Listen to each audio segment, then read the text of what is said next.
एकनाथ शिंदे काय आणि देवेंद्र फडणवीस काय हे सारखेच आहे, म्हणजे चोर चोर माशेरे भाई अशा प्रमाणे हे दोघंही सारखेच आहेत. या दोघांनी फसवण्याचं काम केलंय, त्यामुळे आम्ही दोघांनाही अशा तसं उत्तर देण्यासाठी आता सक्षम आहोत. समाजाला जर घाबरून तुम्ही ओबीसीच्या पाठीत खंजीर खुपसत असाल तर या राज्यामध्ये 55 ते 56% असणारा ओबीसी समाज सुद्धा आता झुंडशाहीने उत्तर द्यायला सक्षम आहे. आणि येणाऱ्या काळात ही आजचं सुरुवात आहे. तुम्ही जो GR काढला याच्यामध्ये ओबीसीचं कुठलंही आरक्षण राहणार नाही, ओबीसीचं पूर्ण आरक्षण संपुष्टात आणण्याचं काम केलंय.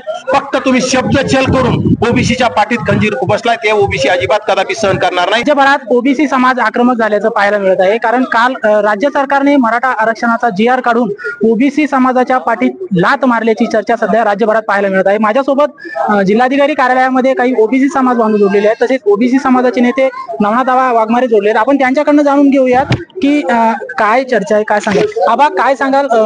राज्य सरकारने ओबीसी समाजाच्या पाठीत लात मारल्याची चर्चा म्हणून दाखवली, काय वाटतं? खरं तर राज्य सरकारने गेल्या अनेक दिवसापासून सांगत होते की या राज्याचे मुख्यमंत्री म्हणायचे ओबीसी आमचा DNA आणि ओबीसींना आम्ही ओबीसींच्या बाजूने मी आहे म्हणून मला टार्गेट केले जात आहे. परंतु ओबीसींना गोड बोलून ओबीसीचा शेंडीने गळा कापण्याचा काम या राज्याच्या मुख्यमंत्र्यांनी केलं, त्याचा आम्ही प्रथम निषेध करतो.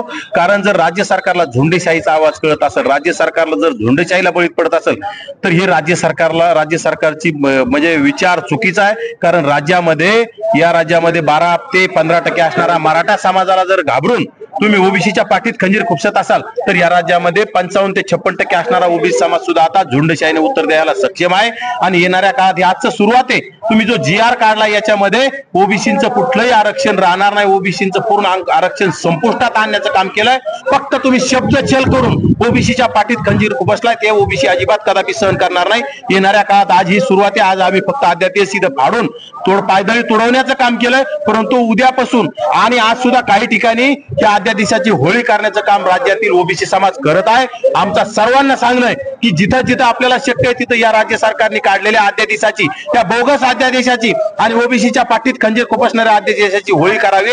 आणि राज्यामध्ये आता मोठमोठाले प्रत्येक तालुक्यामध्ये मोठाले मोर्चे झालेले तुम्हाला पाहायला मिळतील. आणि लवकरच एक मोठी संघर्ष यात्रा ज्यामध्ये लाखोच्या संख्येने ओबीसी समाज एकवटल आणि मुंबईला धडकी भरवल, राज्य सरकारला धडकी भरवल अशी संघर्ष यात्रा मुंबईला धडकल्याच्या नंतर मराठ्यांनी काहीच केलं नाही, परंतु आम्ही संविधानिक मार्गाने मुंबई जाम करण्याचं काम करू.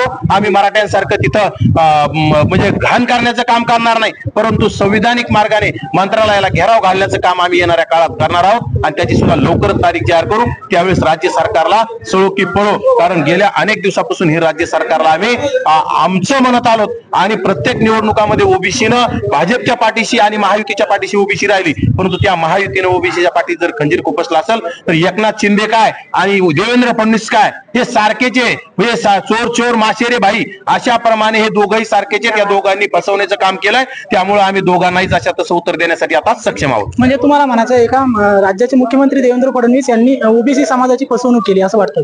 गोड बोलून फसवणूक केली, ओबीसीना धक्का लागणार नाही. त्यांनी समोर येऊन सांगावं कसा धक्का लागणार नाही. आम्ही समोर येतो, आम्ही त्यांच्यासोबत आम्ही बोलू, आम्हाला त्यांनी उत्तर द्यावं. उगा कुठतरी गोड बोलून सांगायचं ओबीसी आमचा DNA हे आता चालणार नाही. खरं तर विदर्भात ओबीसी 1 नंबरला आहे. त्या विदर्भातील ओबीसीने सुद्धा मुख्यमंत्र्याला आणि मुख्यमंत्र्याच्या पक्षाला जागा दाखवून देण्याची वेळ आली. आम्ही राज्यभर फिरणार आहोत, ओबीसीना जागा करणार आहोत. कारण ओबीसी समाज गरीब आहे म्हणून तुम्ही त्यांचा फायदा घेता, परंतु आता ओबीसी समाज ठीक आहे आम्ही गाड्या घोड्या कमी नेऊ, परंतु आम्ही पायी मुंबईला जाण्याची तयारी ठेवू. आणि आम्ही पायी गेल्याच्या नंतर कुठलाही रस्ता मुंबईला जाण्यासाठी परवडणार नाही. मराठे जर मुंबईत करोड गेले असतील तर आम्ही 10-20 करोड जाण्याची आमची ताकद आहे. कारण आम्ही ओबीसी मध्ये 12%पेक्षा मराठा 12%, तर आम्ही 56%पेक्षा जास्त असणारा ओबीसी समाज आता रस्त्यावर उतरल्यावर राज्य सरकारला कुठेही जागा राहणार नाही पळायला.